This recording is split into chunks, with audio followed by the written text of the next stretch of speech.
Hello, everyone, and welcome to I Never Knew Podcast Inc., but my dog did. I am your host or hostess, Maureen Scanlon, author, speaker, and all of the extraordinary things that I like to think that I do. I am so excited. Of course, you guys always know I get redundant. I think I have another wonderful guest. I mean, that's thanks, Captain Obvious. You always have wonderful guests, Maureen, but this is exciting. I was just telling her offline. She's only my second educator, and you guys all know how I feel about teachers. I post it all the time because our youth, if we get them early on, they won't be life coaching later on. I guarantee it. And I love her story when she reached out. Oh, and I read her profile and what she did and how she came to do what she did, I think is really pertinent in what we talk about with I Never Knew. So I'm going to tell you all about her. Her name is Claude Larson. Claude. Claude Larson. Do you love how I put my little German spin on that? Cloud. There you So, go. Claude Larson, and you probably have to correct people all the time on that.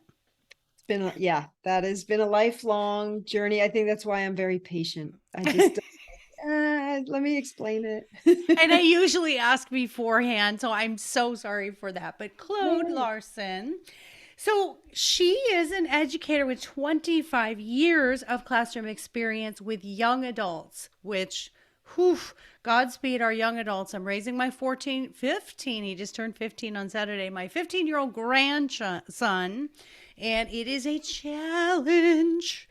Her professional story was one of stress that was causing physical pain on a daily basis. The tension from watching the decline of behavior and attention span of her students due to social influences. She decided to take a risk and set aside time each week to teach life habits rather than just the science lessons in her curriculum, which, oh, I love the mindfulness moments.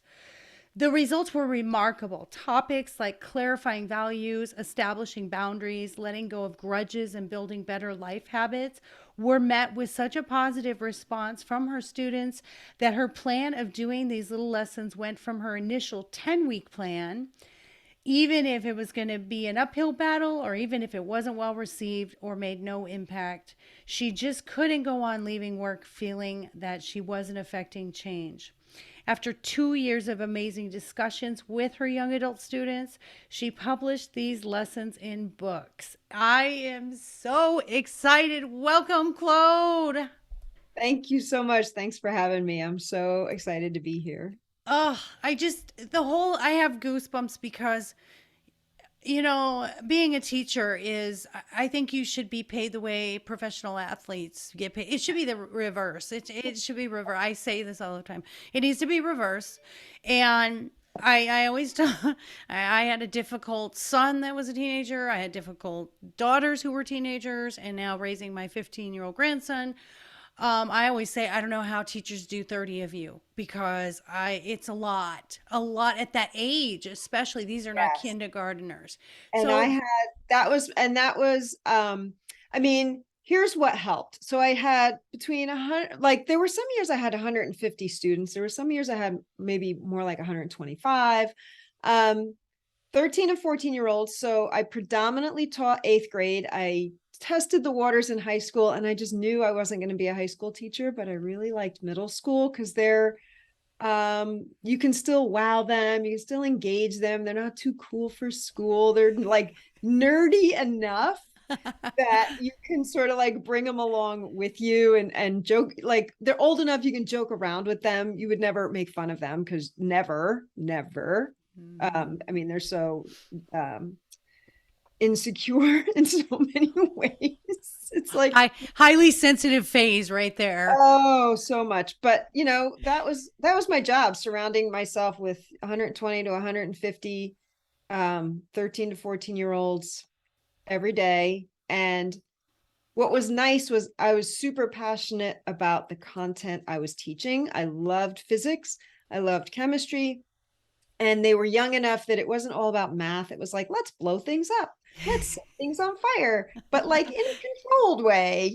And So the fact that I was enthusiastic about the content really brought them along with me until nothing brought them along with me. Like they were, uh, group texting each other to meet up and vape in the bathroom, for example. That which was to me, I'm a bit of a health, not, I don't want to say a health nut. I am very health conscious. I exercise daily. I eat pretty clean. I get a proper amount of rest. Like I do certain things to maintain my health. So when I see 13-year-olds coming back into my room after having vaped with their friends in the bathroom, I it was just like heartbreaking to me because I'm like, oh, you're this ends in emphysema, like that's Yeah. what I wanted to say. And you can't.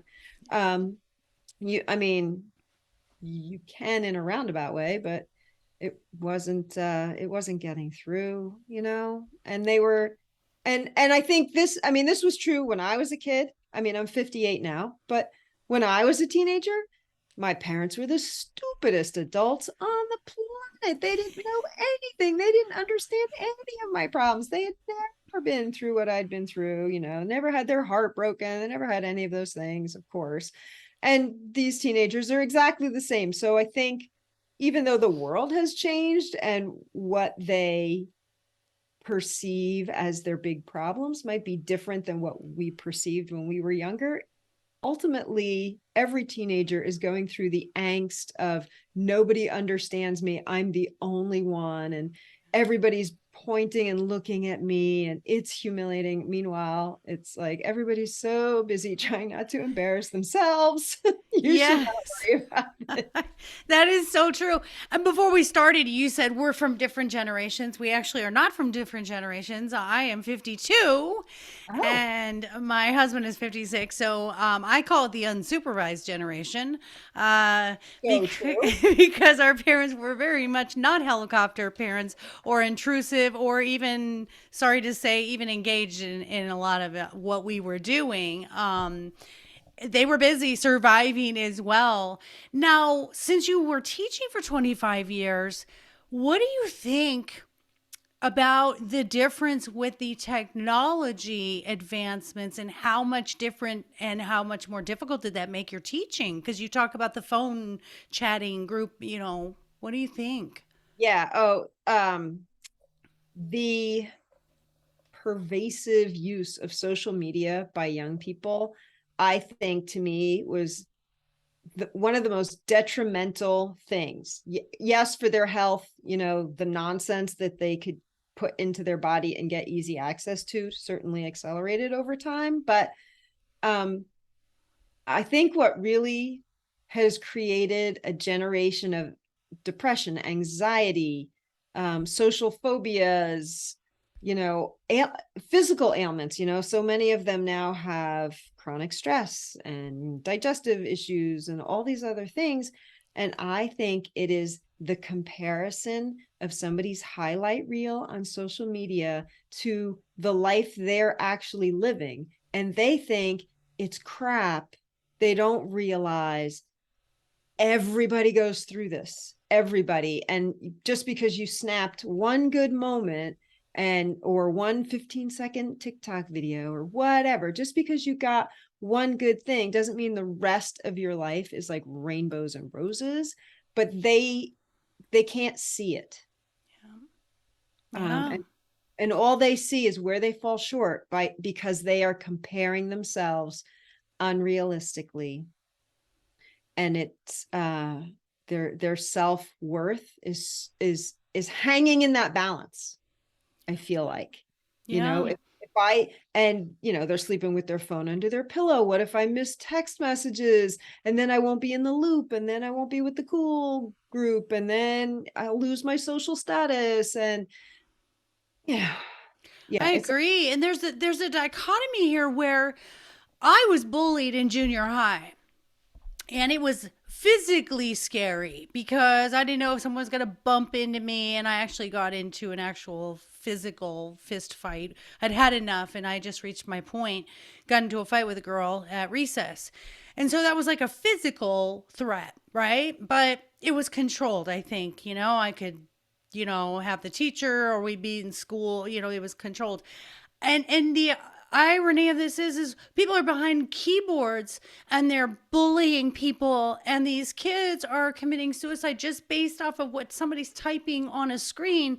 There's no physical danger, but the emotional and psychological danger of electronics, I think, has really changed. It has shifted. And I think, with all my psychology background, I think I never see anything about an electronic addiction. And I think we need to address electronic addictions. Oh, the digital detox, right? They talk about the digital detox. They talk about it like for adults, but I'll tell you, I've been in restaurants or like outdoor settings or whatever, and there's the entire family, right down to the 7 or 8 year old, with their face in their phone or on a screen. Like, here, I'm going to scroll my social media feed, and so they hand the 7 year old a tablet to keep them quiet Yeah. and entertained. And God forbid we have them just using their imagination, maybe with some crayons on the back of a placemat. Like, all that stuff is gone. So you mentioned earlier how you and I are of the generation of the I mean, my parents weren't absent. They just really had no idea what shenanigans I was up to. And I was pretty I Yeah. was pretty good at like keeping that under wraps. Yeah, same. Um, but now it's like, and this is going to sound really harsh and this might really irritate some of your listeners, but it's like, just do this and get out of my hair. And it's easier for me if you are on this screen. Yeah. And it doesn't even matter if they know that this is not beneficial. It doesn't matter, because they themselves are addicted to checking their phone, checking their email, scrolling their social media, texting. All they, now, I mean, I watch people watching movies on their phone. I'm like, wow, that's riveting. It's what, 2.5 inches by 4. Like, I don't know how big that is. Like, wow, that is the small screen. You should, like, if you actually picked your eyes up and looked around, you'd be like, look at this beautiful park or scene, or let's people watch, like, not like human people, not like YouTube people, you know? I know. It's almost like we've lost the ability to fill space and use our imaginations. And when I say we are the unsupervised generation, I'm saying my parents did not know where I was a lot of the time. And I could say I was at a friend's house, but I could run around, and there was no Life 360 to track my where I was. I know exactly where my grandson is at all times. I know where my husband is at all times because it's right on my phone. It's like we gave up sort of the responsibility of parenting to electronics, right? Yeah. It's scary, and you're right. There's a lot of that sort of babysitting. I've seen. I think my daughter even did this with my granddaughter when she was shopping. She was 1 years old and she was on a tablet in the cart, at one, and she knew how to use it. And I don't want to disparage the advances of technology because it's got a lot of great stuff. I love that I know It where my does. grandson is. That's great. I know that he's safe. There are And, a lot of and you and I are 3,000 miles apart, and here we are having this yeah. conversation. Like, there are parts of it that are delightful, but I do recall that at one point in my family life, um, we owned a minivan.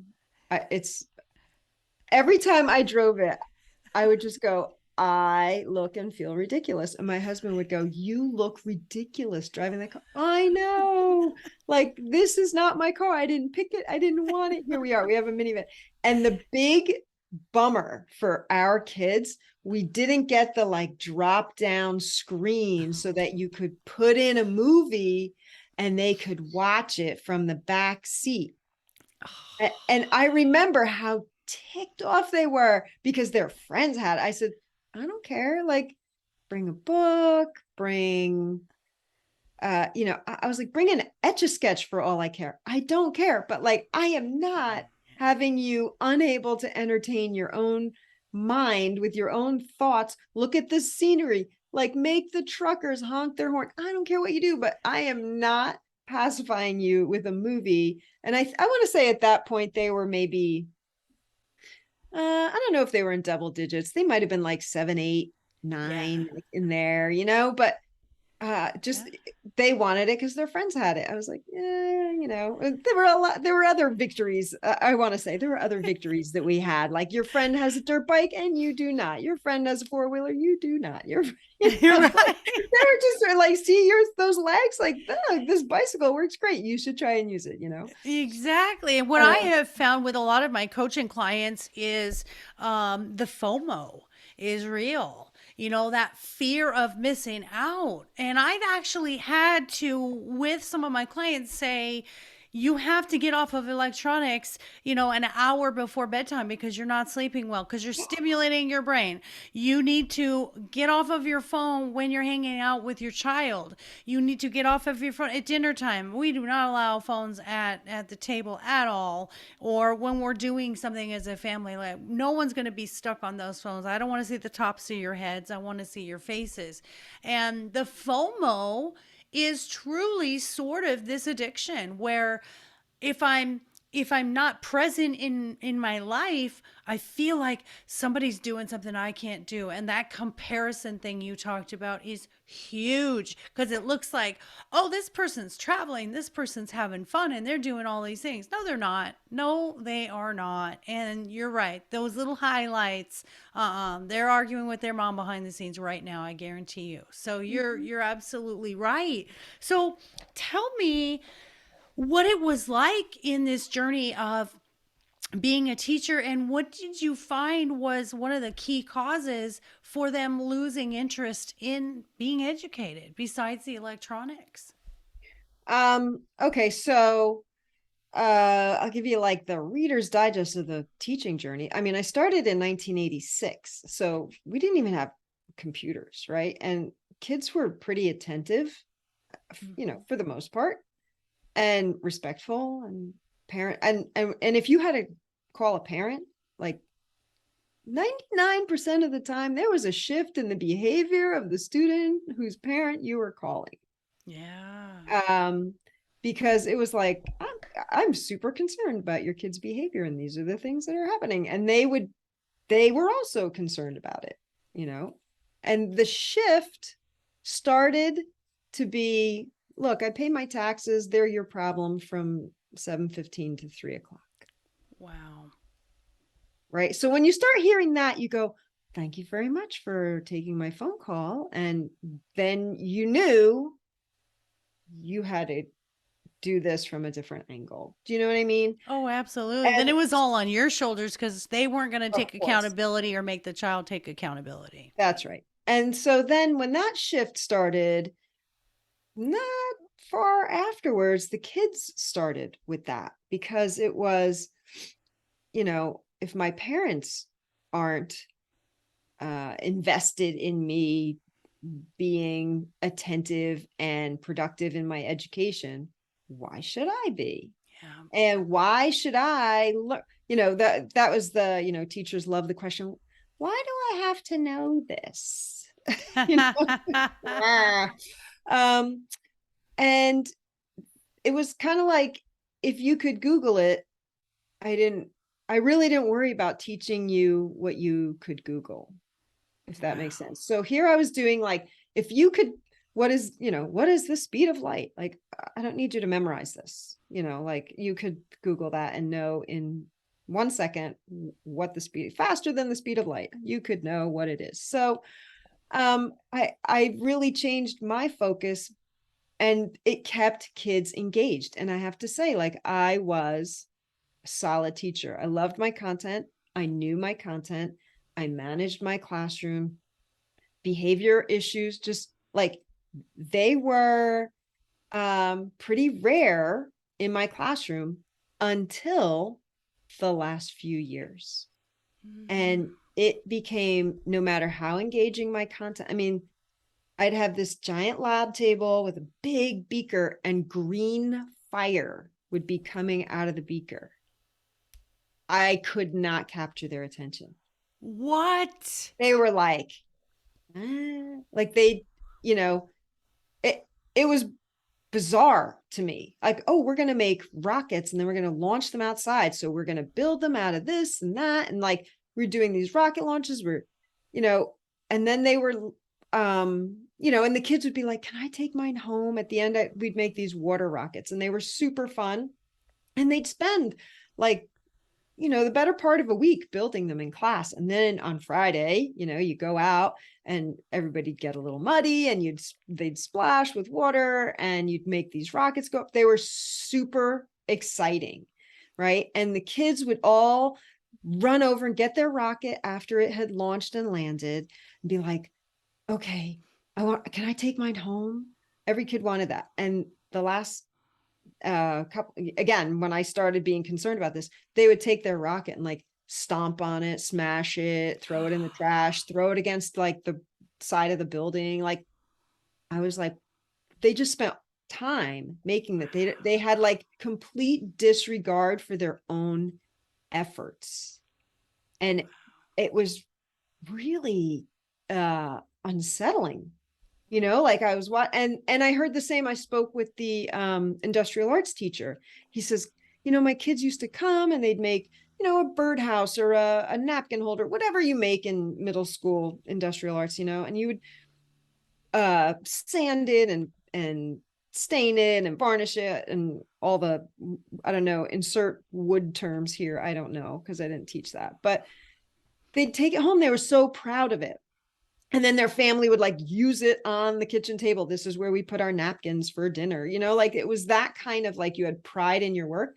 And he said the same time I was seeing this behavior in my science class, he started seeing them smashing their projects. Like they'd finish it, they'd get a grade. Okay. And then you could take this home now. And he'd see them take it out in the hallway and like stomp on it, smash it, throw. And it was just like a disregard for all, like anything that they had put this effort into. And not all kids. I mean, there were a few that had invested that time and effort and appreciated it, but he saw like a vast number of them, and it was increasing each year. And I was seeing that no matter what I did to engage students, I was becoming really ineffective. And I could see like, if I had been a first year teacher, I would be like, I clearly don't know what I'm doing. But it's like, no, wait a minute. I've been surrounded by teenagers since 1986 and the year is 2017. And what is happening? Like, it's not like I don't know what's going on here. Wow, And I'm mind blown by this. Like I had no idea, because I think back to junior high. A little confession here. We had to do home economics. You probably did too. And I could not yep. stand cooking and sewing, but we got to do woods. And I still, to this day, at 52 years old, I have that mantle clock. And we had the little duck with the paper clip with your mail. With Yes, them. Yeah. yep. I Little note holder. loved woods. And what I'm hearing is this, it's a lack of pride in an accomplishment. That's right. That's right. Because um, if they posted it on their social media and said, I made this, right, it would get no likes. You know what I mean? Like that's that. If they did a ridiculous dance, made a fool of themselves, did, you know, uh, you know, I don't know if I can say this, but like jackass things, like if they could do that kind of behavior Yeah. and post that, it would get hundreds of likes. But if they did a reel that said like, I made this and I'm proud of myself for it, like, no, that would be like just a socially inappropriate thing for them to do in their mind. So yeah, it was hard. I mean, it's hard when you're surrounded by that. And then when I started these lessons, it was partway through the year. They were eighth graders. So you get to this thing as an eighth grade teacher. They come in, they're essentially seventh graders, the range of the strange. They're, hormonal. Some are playing with Legos, some are sexually active. Like you've got the gamut, whatever. So they come in eighth grade and you see this growth. And then eventually you go, oh, the guppies are ready to release into the ocean of high school. Can I get a hallelujah? And but you would see it, like there were just like these sort of unspoken milestones. Oh, okay, they've gotten better about this and better about that, and oh, I see this growth. And honestly, several months had gone by, I had seen zero growth. They had no impulse control. If they felt like saying something, they did. If they felt like interrupting, they did. If I was speaking and I needed to inhale to give the next set of the directions, they saw any pause as like time to be my stand-up comedian self at the moment. And they were just oblivious to the fact that like, this is school where we learn things. You have to bring your own container, right? You have to show up with a pencil, and then you have to make an effort. And anything that required any of those things, and I think the science right now is the average human attention span. So think about teenagers, they've got shorter than adults, theoretically, went from 12 seconds to 8 in recent years. Oh my Right. So I think a goldfish is like longer than 8, right? Like they come around the tank one time, they go, wow, a bubbler, wow, a bubbler, like it's exciting to them every 9 seconds. But their attention spans were so short, they couldn't focus on anything. Therefore, they couldn't sustain an effort. Therefore, it seemed like they weren't proud in an achievement because they couldn't measure like, this is how much work this was. And they lost that ability. And it was really it was just disheartening. So here I am, I'm watching this happen every day. I had like chronic shoulder and neck tension, like giving me headaches.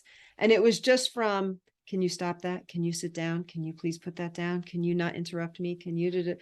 And one day I just got one of those, like, they have the little clickers. And I just clicked every time it happened. And it was like 3 times a minute. Oh, So imagine a 50-minute period. This is why I have a headache and stress and tension. But they literally were unable to stop their, like, control themselves. They had no self-control. So I I thought about this, and I sat there and I said, okay, ultimately gravity will affect them whether they understand it or not, right? Ultimately, Newton's laws of physics will, actions and reactions will continue to happen whether they memorize these rules or not. But what do I want them to leave here with? Because they're so not ready to go to high school. And so I started making a list. And when I tell you, these lessons were written on 3x3 Post-it notes, like, the first thing I want to talk about is excellence. Like, what is excellence? Let's define excellence. Everybody knows excellence. Can you give me an example of excellence? Like, let's have a conversation about it. What do you think it takes to have excellence? And they, and I actually, the first lesson I did was, I did a 3-minute meditation. And it was all about the power of your thoughts. So they came in their usual, like, bananas self, and I sat them all down. I sat still on a stool in the front of the room. I was like, I'm not going to be animated because I need to bring this energy down to a meditation space, right? I don't need them jumping out of their seats here. And I did a meditation, and I followed it up with, this is the power of your thoughts. wow. And they were almost silent for the rest of the period, like everything. And I mean, I took 10 minutes to do this meditation, have this conversation, and I got every single other thing that I had planned done because I had their full and undivided attention, which Wow. was remarkable.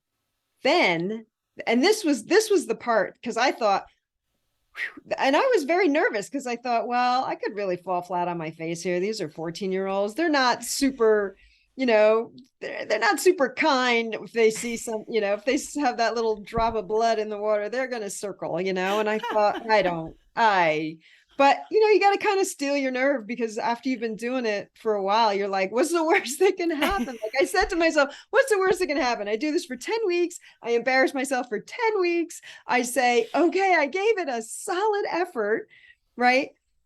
And they graduate and nobody remembers a single thing that happened, right? And I thought that would be the absolute worst thing that could happen. And then it turned out that the other teachers on my team, because we were in teams, so 4 core teachers would share the same group of students. They were coming to me. I couldn't start my class. They kept talking about your class. I was like, oh, I'm really sorry you couldn't start your class. Oh Like, I my don't know what you want me to gosh. say. Then I went to the office to get my mail out of the mailbox, and it was the cafeteria aide comes to me and says, they were talking about your class in lunch today. They could not stop talking about your class in lunch today. And I was like, okay. And then the phys ed teacher says, they were talking about your class getting changed in the locker room. I don't know what happened in your class, but they were all like, can you believe it? And it was all over this 3-minute meditation is really what it was. And it's a cool meditation. Like, I will give you that. But it was just the fact, like, it was how they felt when Yeah. it was over. And at that point, I thought, okay, that went better than I thought. Like, I was like, okay, I didn't, basically my barometer was 1. I didn't humiliate myself, and I didn't get like heckled out of the room. And I think that went okay, but it's hard to tell because they didn't really talk about it after. And then I found out they're talking about it everywhere else. So I just kept on. I was like, every Monday, I called it Mindful Monday. This is how we're going to start the week. It kind of set us up for like good days to follow, And at the 10th week, I announced, well, I had planned to do this for 10 weeks, and this is our 10th week. So this is going to be my last topic.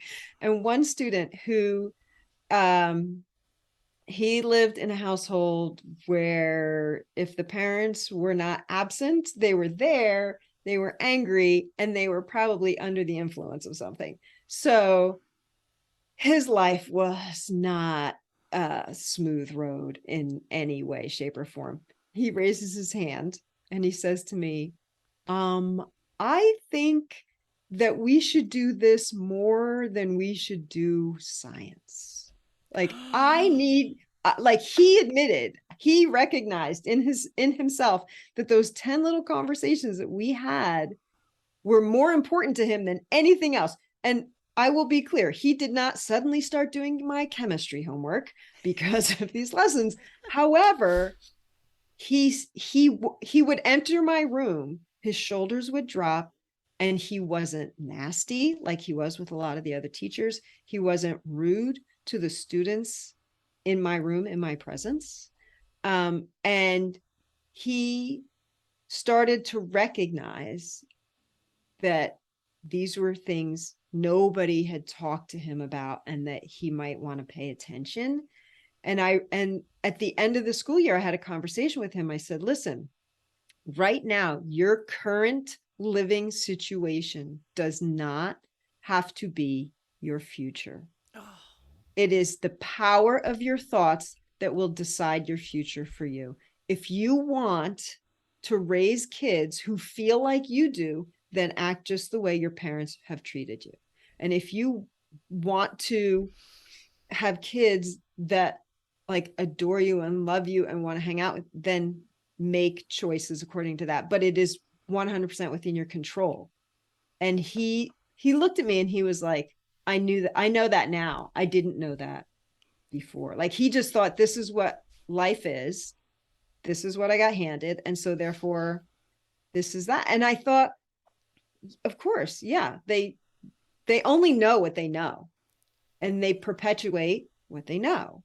And I was just like, it's within your control. But nobody at home was going to have that conversation with him.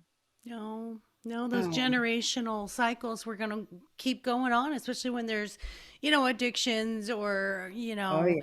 different mental health issues. I mean, I know this, I see this all the time with my clients, and I'm just blown away by the beauty of what you did because like you said, you don't know what you don't know, But it's like, I don't know what chocolate cake tastes like until someone gives me a piece of chocolate cake. And the minute you gave that kid that piece of chocolate cake, the mindfulness, he made it a habit. He found the good feeling and said, I have to keep doing this. And you gave him control of his life to create it the way he wants. Right. And And guys, it was also about recognizing, um, there are things in your life that are challenging, right? But if you were to maybe step back, be the observer and say, if I didn't know any of these people, how would I describe this behavior? Is this healthy and normal and productive, or is this destructive and negative, or how? But because when you're in it, and it's when you're a teenager, one, you're just trying to get through the day without embarrassing yourself and spilling your ketchup down your shirt and wearing that for the rest of the day and tripping in gym class and doing something stupid. Like, you're just trying to get through the day. And I don't know if you have the bandwidth to say, I live in chaos and my future doesn't have to be like this. But because I had built that trust over months of doing these quick little lessons on life topics, it was like suddenly I wasn't just like the old lady who teaches science. It was like, she might know things. Hey, I might want to listen to her. Because teenagers, you know, they don't always see the wisdom in our age. oh my gosh. And also the renewal of your passion for being a teacher. I Oh mean, yeah. because at some point you had to be like, I am out of here. I'm going to retire early. I'm going to go teach at a college. I mean, anyone in your situation. Anything. Yeah, And I I certainly. had made that phone call and I had that meeting and I was like, what happens if I leave like now? Like 10 minutes ago? Like what? Because I physically, I was physically in pain and having a very hard time. I couldn't digest my food. I mean, I would eat meals and go, I didn't even taste that. I didn't even know what that is. And then I'd be a mess. I'd recover over Saturday, Sunday, and then like this cycle would start over again. And it was like, I know it's unhealthy. How am I going to fix this? Because it couldn't, from my point of view, it couldn't be, well, I'm just not going to care how this works out. Because that's not in my DNA. Like, I became a teacher because I wanted to educate kids. I like their energy. I like being surrounded by them. That's why when I tried the high school and I felt what I felt there, I said, no, I need more than this. I need something different than this. Right. And there's some people who, they teach high school and they love it for what it gives them. But it was like, I searched for where I needed to be and I was really happy being there. And then it was making me physically ill. So, anyway, so these 10 lessons continue to the end of the year. Well, I want to stop you for 1 second. I don't mean to interrupt, but something just popped into my head, which was you were teaching them something you weren't even practicing, which was that you said, I don't have any control over these kids or changing these lives that I want to change and having the passion that I've had for teaching.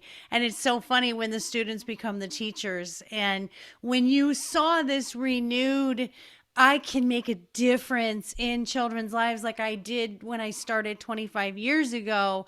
Man, this is so cool. So I didn't mean to interrupt you. I just recognized how interesting that was. You felt out of control and here you have a child. You're saying, "Hey, I know you feel out of control, but you have a choice." And then you made that choice to do something different too. Yeah. Oh, absolutely. And they started to recognize it, right? Because I would do these lessons and they were literally like from my heart. Like, these are topics that I want to talk to you about. This is, somebody didn't hand me these topics and I'm trying to make stuff up to go with them. Like, this is from my heart. And they knew that. And one day, eventually I did retire. And one of the, I'm doing these lessons and they were going to demolish my room. So I'm packing up everything and wrapping every beaker in paper towel and putting them in boxes, whatever. And that's, towards the end of the year.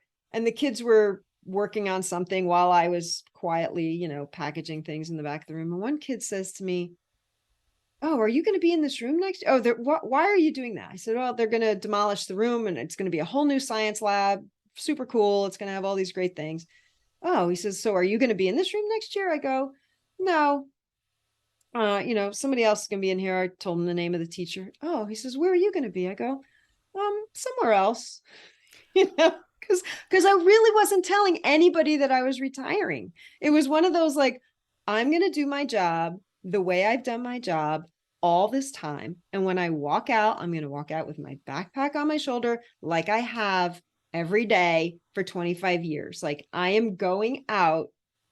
I'm not going to be cynical. I've watched a lot of teachers go down that road. I'm not going to be sarcastic. I'm not going to be disgruntled, a chronic malcontent. I'm not going to be any of those things. I'm going to do my job the way I want to do my job right up to the finish line. And he looks at me, he says, "Are you retiring?" Oh gosh. So I was like, He needed that's an you. interesting question. Why do you ask? Like that's like my standard, right? When you don't want to answer a question, that's an interesting question. Why do you ask? So, I said to him, "Yeah, I am." He goes, "Why? Like, why would you retire?" Right? Because he's thinking, because I, really was enjoying what I was doing at this point. He says, "Why would you do that?" I said, "Well, there's a lot of other things I want to do. And if I keep doing this full time, I won't get to explore the other things that I want to do." He goes, "You honestly believe every single thing that you tell us." I said, "Yes, I'm living it.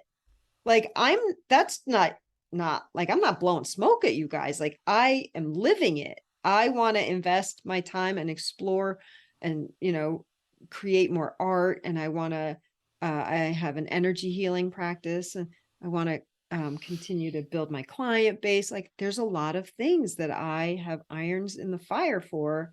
And I want to start heating up those irons because right now I can't invest the time there. I'm fully committed to being in bed by 8:30 every night so that I'm up at 4:30 every morning so that I'm here giving you guys my A game, which leaves me very limited time for other exploration." And he was like, "You are living this." I'm like, "Yes." And I think that's why when I wrote the book, it was so authentic of me, like from me, because yeah, this is how I think about these life habits. This is why I think they're important. This is and it's very like teen friendly. It's all in teen speak, teen examples, um things they can relate to. I talk about their parents and their teachers and their friends and their peer groups and um their families and all of that stuff. It's in there. But it's yeah, and after, I mean, clearly after all those years being surrounded by teenagers, if I didn't understand them by then I was probably the most hopeless teacher ever. Like that was like, you should be serving coffee somewhere. You should definitely not be doing this. So, I um, love everything about this because, and I'm telling you, as soon as we get off, I am buying these books for my grandson for Christmas. I'm not kidding you because, coming from you as, the Uber expert and seeing the results. So, listeners, the name of the book is The Power of Choice. And the neat thing is there's a book, the Teens Guide, there's also a journal, and there's also a teacher's edition. And I think those tools are magnificent. And I'm gonna I want to get more on where we can get them and what they're about. But I want to say this: my granddaughter came home. She was actually living with us, staying with us over COVID, and then they went back to school. And they were starting to teach yoga in PE class. And I was so excited. So when I hear educators like you and the PE teacher, there is no curriculum or standard testing for mindfulness. And the yeah. reason that this changed is there was a human connection to who they are, not what they're doing. You stopped saying, stop doing this, and you said, start being this. And I think that was the nugget that they got from you. And it was really, I mean, the book is like you were saying, there's 3 books. I'll talk about those in a minute. But the book was the lessons were super open ended. Like I'll give you an example. I'd give them, they'd come in, I'd be like, Mindful Monday. And then I'd either have a question or a direction. So maybe the direction was get a piece of paper off the front table. So I'd have like old, scrap paper stuff that, and they knew I was never going to read it, save it. It was none of my business what they wrote on there. It was for them. It wasn't for me. And like one day I wrote like, make a list of everything you love. And I gave them a few minutes and they just started writing all the things that they love. So Wow. then I gave them time. And then I said to the class, okay, I want you to start counting down the list. How far down did you get before you wrote yourself? And I had out of 100, I think I had like 130 kids. One kid had written himself on the list. One. Wow. And I was like, how would we behave if we loved ourselves? Right? Would you, and it was one of those, would you start an addictive behavior that would end up with you having emphysema or lung cancer? And one class, they all turned and looked at one girl. Like they all turned because whatever. So at the end of class, I kind of held her for a minute and I had the opportunity to say, look, in 40 years, like I said, look, clearly there was a motion. Everybody looked at you when I sort of said smoking or vaping, right? I said, I don't know if you're smoking or vaping. And the reality is 40 years from now, when you have lung cancer or emphysema, I won't be taking care of you. I'm not your mother. I'm not your sister. I'm not your spouse. I'm not, none of those things. I said, but the guy who drives a Porsche off of the money that he gets from selling vape products and cigarettes does not care how you die. So it's really entirely up to you. I'm not reporting any of this to the principal and I'm not calling your mother, but it's ultimately like your choice. And it was one of those, like, it was like, I'm not speaking to you as your teacher now. I'm speaking to you as like a human being who cares about you as a human being. And that's what these lessons did for me with them and for them with each other. It was remarkable. It was truly remarkable. And so you say the 3 books. The first one, The Power of Choice, is just the lessons as they exist, exactly how they were presented to students, obviously written and edited. Some of them are little illustrations in there. And there's space for them to write their own answers to very open-ended questions.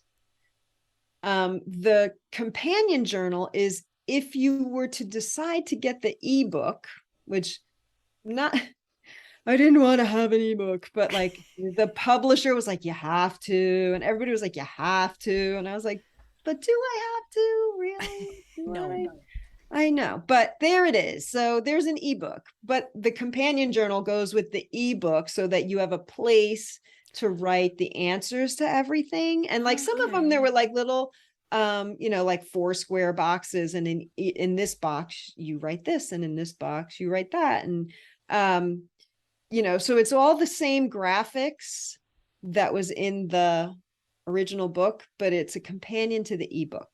Okay, I'm getting the original because thank Yes, goodness please. Thank you. I have Thank you. reignited my grandson's love of books because A, I'm an author, and Yep. B, his Xbox broke, and I said I'm not buying another one. So, yeah. So we've gotten into reading, and we spend time together in the library, and so it's become kind of a cool thing. So I want him to have the one that's not the ebook where, and he Right. journals and he writes, which is really cool. He's had a very rough life growing up with his parents. His father's currently incarcerated. So, Mm. and mom and him don't have a relationship. So, we've stepped in, and I think that's really important because we don't know what Good on, these. can I tell you what? Good on you. Good on you, because you can't. it's hard to watch. And so the fact that you decided not to watch and to actually step in is brilliant. It was I can't say that I was like, "Hey, come and do this." No. They came last Christmas, and mom did not want to stay. We put down sort of some ultimatums, and she chose not to follow those rules, so she left. But then my grandson was there, and he came to me, and this is going to break your heart, Claude. He came to me and he said, "Grandma, how long do I have to stay here?" And I go, "Oh, you don't have to stay here." I go, "Well, no one's forcing you." He goes, "No, no, no.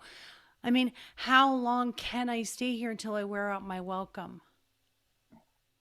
And I was like, oh, my heart is breaking. And I said, "Buddy, you stay with me as long as you want to." And so we're in a court battle right now to gain full guardianship of him. And it's not an easy thing in Arizona. The legal system does not favor parents, or does not favor the grandparents. They favor the parents, and they have rights, and it's they don't have to prove they're good parents. We just have to prove they're not good parents, and that's a very difficult thing to do. So this is something that I is near and dear to me I'm like, personally. I know you're tearing up. wiping the tears in my eyes. I That's I you tell know, you, and to like have, but to have you say that to me, and I'm telling you this story of a student, my experiences, and he wasn't the first, he wasn't the only student that I had with a rough home life, but it's you were yeah, you came across my path. I always say this about my guests. You came across my path, and I always wait, and it shows itself, and I'll go,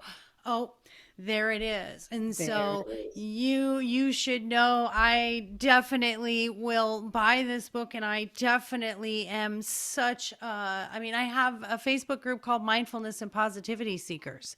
So, I am all about the mindfulness. Of course, as a life coach, I'm about love yourself. I do speeches on be your own best friend. You have to be your own best friend. You have to love you before you can go out there and love and do the things that you're looking for and seeking, and you don't need outside validations. And I And just you know what? And that's so important for kids because the energy, like if they don't like themselves, and let's talk about teenagers because they don't, my voice is cracking, my ears stick out, my hair is too curly, my hair is too straight, I am not tall enough, I am not short enough, I am not this enough, I am not that. They don't like themselves. And so why do we say they're in these like little negative bubbles, right? Most people wouldn't voluntarily be like, oh, surround me with 120 13-year-olds. That is my idea of a great day. People don't, there's a reason people don't say this because that energy carries with them. And that was what shifted with these lessons. They liked themselves better. And they yeah. were, and as soon as they liked themselves better, they could be nicer to others. And I think part of why people think they're horrible to be around is because they don't like themselves, and so therefore they lash out. They don't even know why they're doing it. um It's what people do. They project. they, They of they course. project where their insecurities are. Hurt Yeah. people, hurt people. And So it's just you found, and it's the thing is it's one thing for me to talk to life coaching clients who come to me and pay money because they want to change, but to be a teacher with 30 students that may or may not want to time. embrace Yeah, this concept, that's right. you were courageous. You said, "I'm doing this, and I'm going to try this." So as we wrap up, we're at our hour. I always ask my guests, you're marching down Main Street with 100,000 people behind you. What's on your banner for the change you want to make in the world? Ooh, my banner for the change I want to make in the world. Hmm. I think honestly, it's you have permission to do what makes you happy that doesn't infringe or take away from anybody else's joy. And the more you pursue that, I know it for me personally, and I've seen it for kids. I've seen it for kids at the high school and college level. You have permission to do what brings you joy, right? And How, like some of my students, they would say to me, eighth graders, I can either be a doctor, a lawyer, or a failure. That's what my parents said. And I'm like, well, do you want to be either of those things? No. Okay, then you can either be miserable or you can be happy. Like, it might not make them happy, but maybe they actually really want you to be happy and they think financial success is the answer. But yeah, Projection of success from your of parent course. for not Of doing what course. they wanted to do. They're putting it on you, and we need to live vicariously through you because we didn't fulfill our own dreams.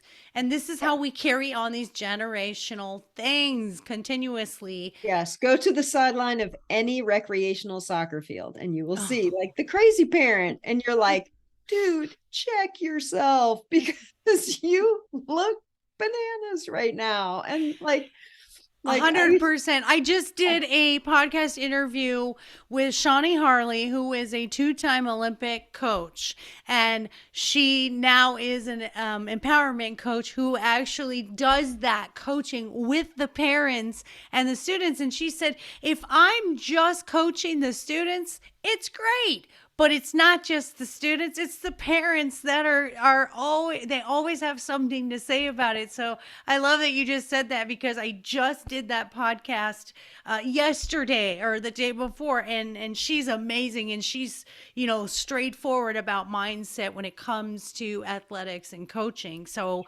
I love that. So where can we find your book, and what is your all of your contact information where people can comment about this podcast or come find you, get advice, tell you, you know, we love your book, how do I get this for my classroom or my teachers? okay, um so the two books we talked about, the last one was the teacher's edition, and that was created, these are all lessons, you know, it includes all 30 lessons. It's literally 30 weeks worth of like mindfulness for kids. And then it has an extension activity that you could do with your entire class that never forces them to divulge any personal information.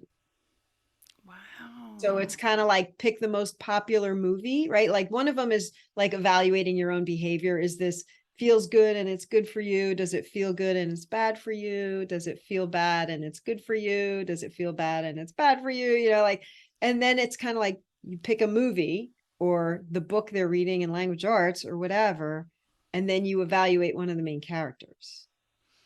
Right. So Mm. now you're still evaluating these behaviors and saying, oh, I bet this would feel good in the moment, but this is really bad for that main character. But you haven't given any personal information. So like each lesson has an extension, which is, I found it really useful in the classroom, as have many language arts teachers, because they're, you know, they have things to that, you know, they obviously have to get through the curriculum, but this is a nice way to personalize some of the things that they do and bring mindfulness without calling it mindfulness with the kids, you know what I mean? And Yeah. um so you know, it's for educators, but I also think it's a great thing for parents as a, like just a reference, like what, how do you start conversations at the dinner table, you know what I mean? And it's just that kind of book. So anyway, my books, because I went through the publishing process, which since you have written a book, you know that you have moments of great joy and prancing and jumping up and down saying yippee. And then you have moments where it's like bash head on computer, set this laptop on fire, throw it out the window. I can't do this. Right. So yeah. So because of that, my book is on Amazon. Why? It was literally the easiest platform. And I was like, I need one thing that doesn't make me mental. Um, so it's on Amazon, all three versions, or I should say four, because the electronic book, I guess that counts, right? And if you want it in bulk, you just go to my website, which is Claude B. Larson LLC.com. And there's a contact me form. And I have been working with organizations who buy it in bulk. And so sad to say, Amazon does not get their royalties and you get a substantial discount.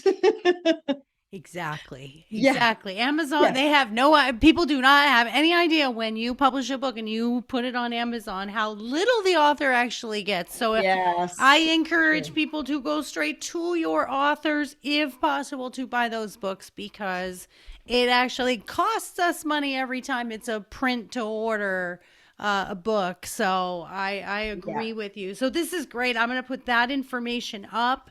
And listeners, if you know any teachers or you are a teacher or you just want to share it on your Facebook because you think it's a great idea for children to start learning mindfulness and especially teenagers at the age that Claude is talking about, then Especially post COVID. yes, yes. Very Share this information. I know that I certainly am going to because I just really think the younger we start these kids with this mindfulness and self-love, then the less problems we have as teenagers, the less problems we have as adults and so forth. And we stop those generational things that continue and continue and continue. So I think changing the world starts with our youth, and I know as a educator you agree. So Oh, for sure. That's why I loved that job.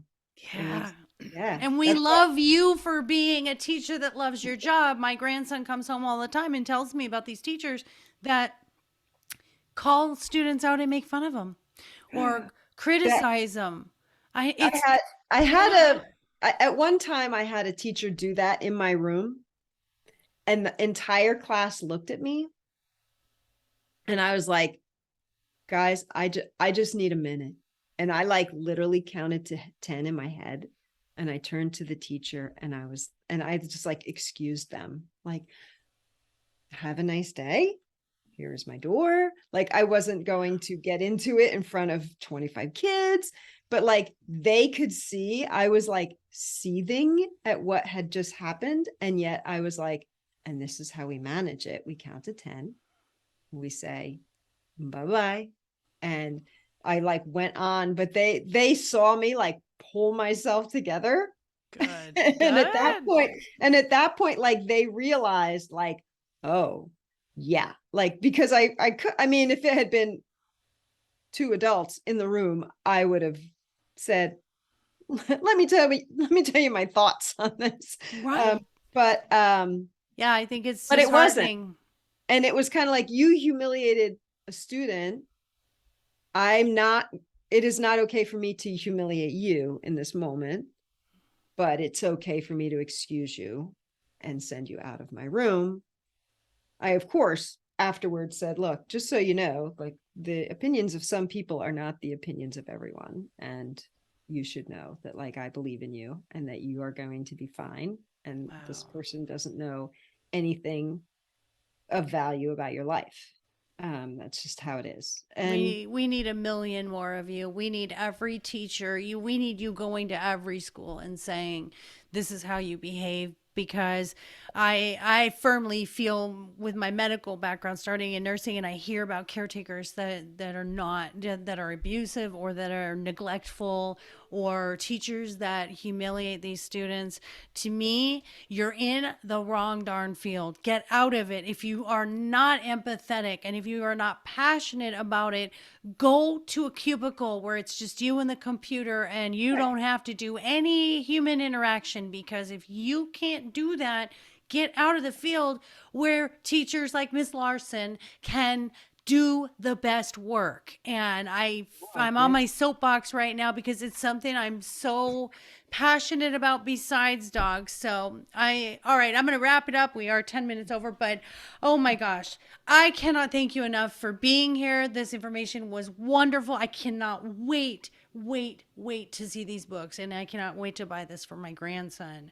So guys, thank you so much for having me. Honestly, that's why I keep doing these podcasts and I'm like, I'm gonna do, if I have to do this one school at a time, one teacher at a time, like it's really how I've set this up. Is ultimately I would love to do it 1,000 teachers at a time, but one podcast at a time seems to be the pace at the moment. I'm working on it, that's working on it. okay. That's okay. Print out the starfish story because Yeah, it that's made a right. difference to It that makes it one. And that's the thing is every time I do this and every time I hear you say something, it's like maybe other people don't care, but it makes a difference to me.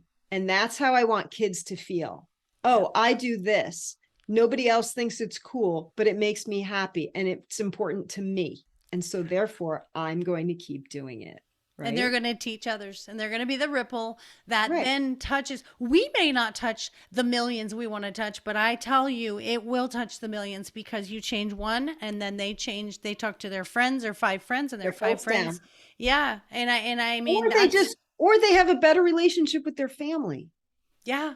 Or they have a better relationship when they have children, or like you don't know. And that was the thing, is it went a lot of places. Students shared um personal stories. I could have shared many anecdotes on this, but they shared very personal stories with me, and I mean moved to tears. I was, because I was like, they would say, this is not a conversation that is had in my house. Like, I have never uh thought, I didn't think I had the nerve to say this to my dad, Oh, but then I did, and it was, and um then it turned into a productive conversation, and a lot of times parents just think, oh well, our kids aren't paying any attention, which teenagers often appear like they're not, but yes. um but they are, they're not oblivious, They they're are actually nowadays. I think they are more emotionally intelligent than they ever were. Because I definitely was not as intelligent emotionally as my grandson. I remember when he was here. It was maybe 2 or 3 weeks in that he'd been here, and I went into his room and I said, "Is there something you want to talk about?" And he goes, "Why? What did I do?" And I go, "No, you didn't do anything. I'm asking, is there anything that you want to share with me? How are you feeling?" And he goes, "Nobody's ever asked me that." so true. And I was like, "So It's what like you it's like did, that's what you did." every question in my book. Yeah, I that's what mean, you I'd have did. the gifted and talented kids, the special needs students, the behavior challenges, the quiet little, like I couldn't get two words out of them with a pair of pliers. Like, nobody had ever asked them these questions. And like, I'd have these kids, they'd go, this is really helpful. It's like, wow, an eighth grader just admitted that I helped them. Yeah. Yeah. Yeah. And Essentially, or you're doing group coaching. I mean, that literally is what you were doing. You were doing group coaching. I mean, yeah. that's in a nutshell. You get 30 of them together and you're doing exactly what I do in my practice, which is, I'm reaffirming, we're building confidence and self-esteem and self worth and all of and it, all of and it. and I think about that. You're working with adults, and how come they don't have it? Well, if you got it when you were younger, it's easier to get back to that center when you're older. Right. But if you never got it and you've been living in this perceived state of you are lacking in some way, it's it's so hard to break those limiting beliefs about themselves. Yeah, it's that's one of the first things we do is a false belief Mm-hmm. worksheet where we see trends. Why do you do this? Why do you think this way? What was it like growing up? And then we see this trend and I'm like, "Oh, well, you're a perfectionist or you really were pretty codependent in your household. You had to take care of everyone." So, you're right, it's harder to undo than it is to do. And definitely also giving the permission. I have people or clients that I say, you need to write a forgiveness letter to yourself. You need to write a permission slip to yourself. And a lot of people can go 40, 50 years never having permission to do things they love to do or to go into a career they want to go into or get married or divorced or have kids or not have kids. So I know. it's amazing. It's absolutely amazing what you're doing. So thank you so much for being here. Thank you Lit. so much. This has been a delight for me, Yeah. honestly, to have this conversation with just like your mindfulness about the topic and your depth of knowledge. I'm really thankful. I love it. I love it. Synchronicities. Everything is never a coincidence and never an accident. It's always aligned, Right. guys. That's So, right. listeners, thank you again for being here as well. Please do not forget to give 5-star reviews. And if you want to contact Claude, I have her email, which is Claude D. Larson, Oh, LLC.com. Claude B. Larson. Oh, B as B, as in, why did I have a boy. D? B as in boy. Man, I tell ya. It's all right. And You're don't rely on my speech, rely on my typing because it's a lot more accurate. And remember that the name of her books are The Power of Choice. And I think that is always the root of everything that brings change is when you know you have a choice, you are then empowered to create the life that you want. So if you want any life coaching, that's exactly in the lines of what I do is we first work on you loving you, and that's lifecoachmaureen.com. And then my books are on Amazon as well. My dog is more enlightened than I am, and my dog is my relationship coach.